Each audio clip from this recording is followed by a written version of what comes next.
안녕하세요. 외국인이 내야 하는 세금에 대해 안내할 박혜린입니다. 국민이라면 누구나 납세의 의무를 지고 있죠. 한국에서 생활하는 외국인도 마찬가지입니다. 한국의 세금 종류를 살펴보면 소득세, 법인세, 상속세, 주민세, 재산세, 자동차세 등이 있는데요. 소득세, 법인세, 상속세처럼 국가의 살림을 위해 내는 세금은 국세청에서, 주민세, 재산세, 자동차세 등 지방자치단체에 내는 세금은 서울시 세무과에서 담당합니다. 그럼 지금부터 우리 생활과 가장 밀접한 소득에 대한 세금과 지방세를 중점으로 살펴보겠습니다.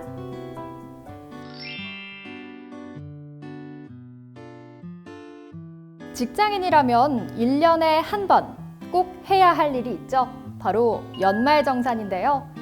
연말정산은 매년 1월 1일부터 12월 31일까지 과세기간 동안의 근로소득을 종합해서 근로자가 부담해야 할 소득세액을 확정하는 제도입니다. 원천징수 의무자인 고용주는 매월 급여를 지급하면서 해당 근로자의 월별 급여액과 부양가족수 등 소득공제 사항의 일부를 고려해 원천징수한 세액을 관할 세무서에 납부하고 다음 연도 2월분의 급여를 지급할 때까지 연말정산을 하는데요. 해당 과세기간의 근로소득 금액에서 근로자가 제출한 소득, 세액 공제신고서 내용을 반영해 최종 납부세액을 결정합니다. 원천징수 의무자가 매월 원천징수한 세액의 연간 합계액이 연말정산한 결정세액보다 많은 경우 근로소득자는 연말정산에서 차액을 환급받을 수 있습니다. 하지만 원천징수한 세액이 실제 부담해야 하는 세액보다 적은 경우 연말정산을 통해 그 차액을 추가로 납부해야 합니다. 연말정산을 하기 위해 근로자는 다음 연도 1월 말 전후로 소득공제 신청서와 소득공제 자료를 회사에 제출해야 하는데요. 소득공제용 자료는 국세청 홈택스의 연말정산 간소화 서비스를 통해 온라인으로 간편하게 제공받을 수 있으니 참고하시기 바랍니다.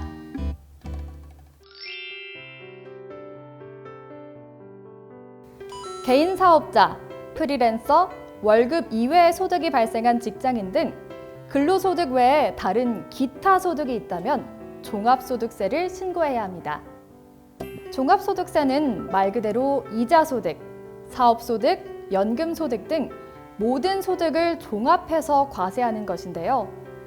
방송 출연 사례비, 고용 관계없이 학원에서 언어를 가르치고 받는 강의 대금 등도 이에 속합니다.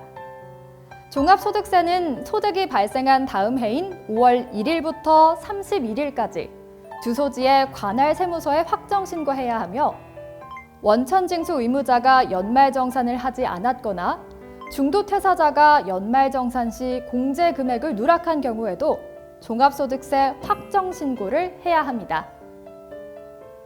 단, 근로소득만 있는 상태에서 연말정산을 한 경우에는 신고하지 않아도 됩니다.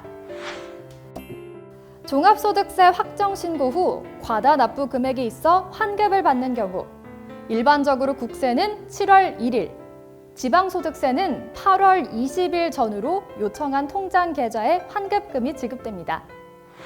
조세특례 제한법에 의해 외국인 근로자가 연말정산 또는 종합소득세 신고 시 원천징수 의무자 또는 주소지 관할 세무서장에게 단일 세율 적용 신청서를 제출하면 19%의 단일 세율을 적용받을 수 있습니다.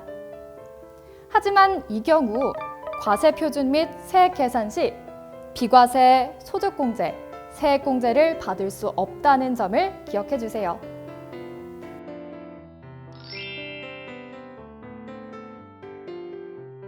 원어민 교수의 근로소득세, 비과세 면제 협정을 체결한 국가의 거주자는 국가 간 조세 조약에서 정하고 있는 요건을 충족할 경우 근로소득세의 비과세 면제 혜택을 받을 수 있습니다.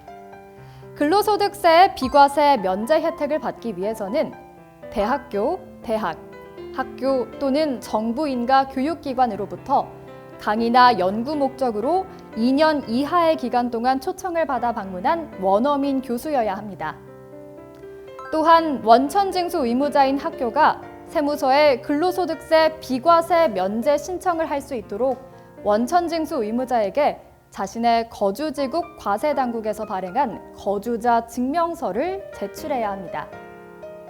만약 거주자 증명서 및 비과세 면제 신청서를 제출하지 못한 경우에는 면세 혜택을 받을 수 없는데요.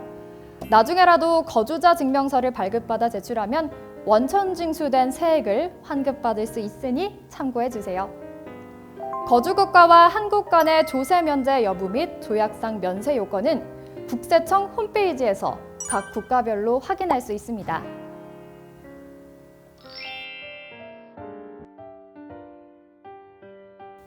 지방세는 앞에서 잠깐 언급했듯이 지방자치단체의 살림살이에 필요한 재원을 마련하기 위해 시민들에게 부과하는 세금입니다.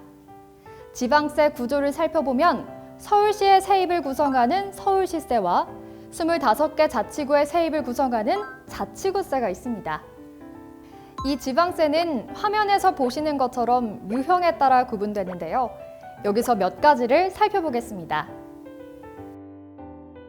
먼저 자동차세는 자동차 소유에 따른 재산세적 성격 및 도로 손상, 교통 혼잡 유발 등 사회적 비용 발생에 따른 부담금적 성격을 지닌 세금인데요.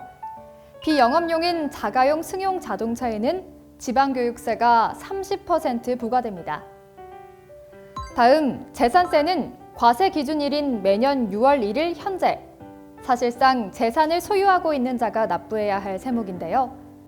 각 유형별로 납부 기한이 다르니 화면을 참고해 주시기 바랍니다. 주민세는 해당 지방자치단체 구성원으로서 부담하는 회비적 성격의 조세입니다.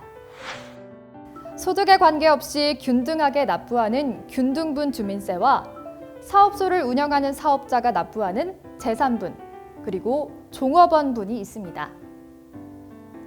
마지막으로 취득세는 부동산 등 취득세 과세 대상 물건을 취득한 자가 납세 의무자이며 과세 물건을 취득한 날로부터 60일 이내에 산출된 세액을 납부해야 합니다. 기한이 지난 후 신고 시에는 20%의 신고 불성실 가산세를 부담하게 되니 주의해 주세요. 이러한 지방세 납부는 서울시 지방세 인터넷 납부 시스템 또는 위텍스, 서울시 세금 납부 전용 ARS 1599-3900을 통해 가능합니다. 지금까지 한국에 거주하는 외국인이 내야 하는 세금에 대해 알아봤는데요. 더 궁금한 사항이 있으시다면 서울 글로벌센터에 문의해 주세요. 세무 전문 상담을 받으실 수 있습니다. 감사합니다.